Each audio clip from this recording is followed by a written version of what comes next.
gumawa at maglagay ng thumbnail.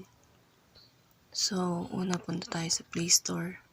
Kung wala pa kayong PicsArt, download nyo lang yung PicsArt. So, ayan, may lumabas na. So, ako meron na ako na-download kaninang PicsArt. Kaya, open natin yan. Then, kailangan nyo to pag nagagawa kayo ng thumbnail para sa video.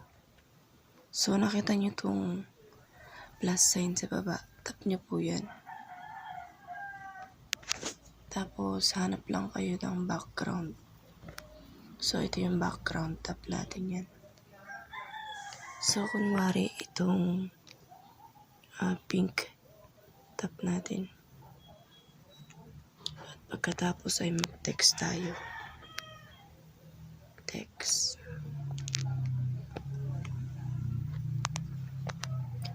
Paano gumawa at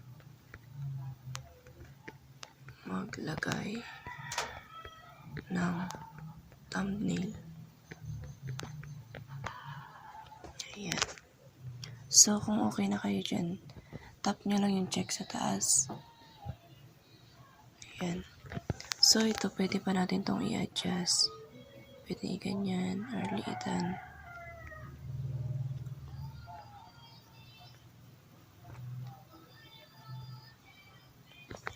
Pwedeng liitan guys, ganyan.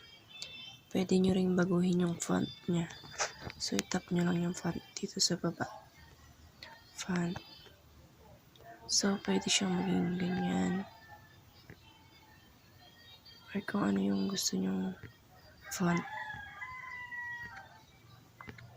So, ako madalas kong ginagamit na font is yung ito lang, mabilis lang. Madali lang siyang basahin.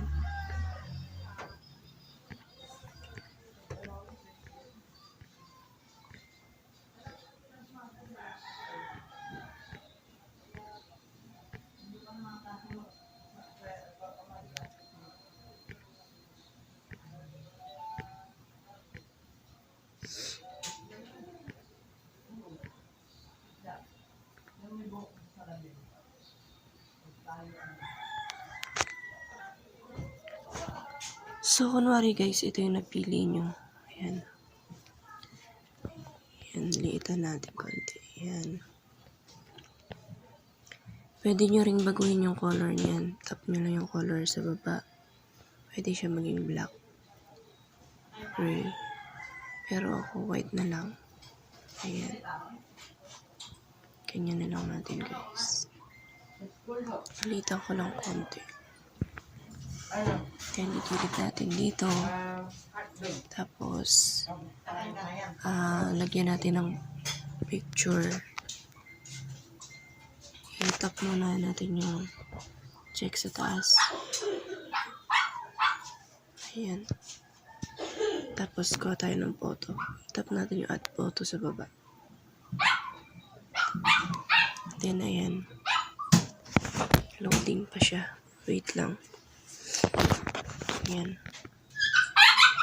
Magpili lang tayo dito ng photo. Ang ingay ng aso Ito. Mawari ito guys. Tap natin. Add.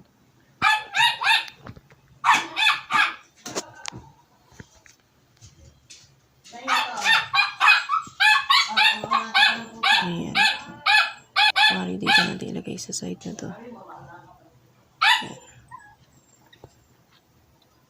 Ayan, paano gumawa at maglagay ng thumbnail. So, kung okay na kayo dyan guys, tap mo lang yung check sa taas, right side. Then, tap natin tong arrow pababa. And save as JPG. Then, save. Ayan, na-save na siya sa gallery mo. Kaya, kapag maglalagay ka ng thumbnail, sa gallery siya mapupunta. So, punta naman tayo ngayon guys sa YouTube Studio. Doon tayo maglalagay ng thumbnail or magpapalit.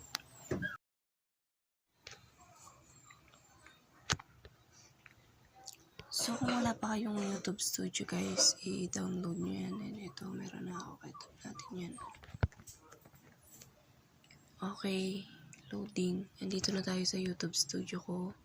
Then, itap natin itong content sa baba. At lalabas na dyan yung mga video natin na vlog. Ayan. So, ito yung mga video ko na may thumbnail. So, papakita ko lang sa inyo dito kung ano yung papalitan natin na sample lang to guys. Ito, kunwari itap natin tong isang video ko na may thumbnail. Tap natin tong picture. Then, yung lapis sa taas, tap nyo lang yan. At yung isa pang lapis, itap. Then, dito nakita nyo yung sa baba, change. So, itap natin yan. Tapos, ito na yung ginawa natin kaninang thumbnail. Itap natin yan. And ayusin lang natin. So, ayan. Okay na siya, guys. Then, itap lang natin yung done sa taas. Then, save. Okay, ganyan lang po. Napakadali maggawa at maglagay ng thumbnail. So, sana po ay nakatulong sa inyo itong video ko. Kung di pa kayo nakasubscribe sa aking YouTube channel, huwag niyo po kalimutan i-like and subscribe. Thank you for watching.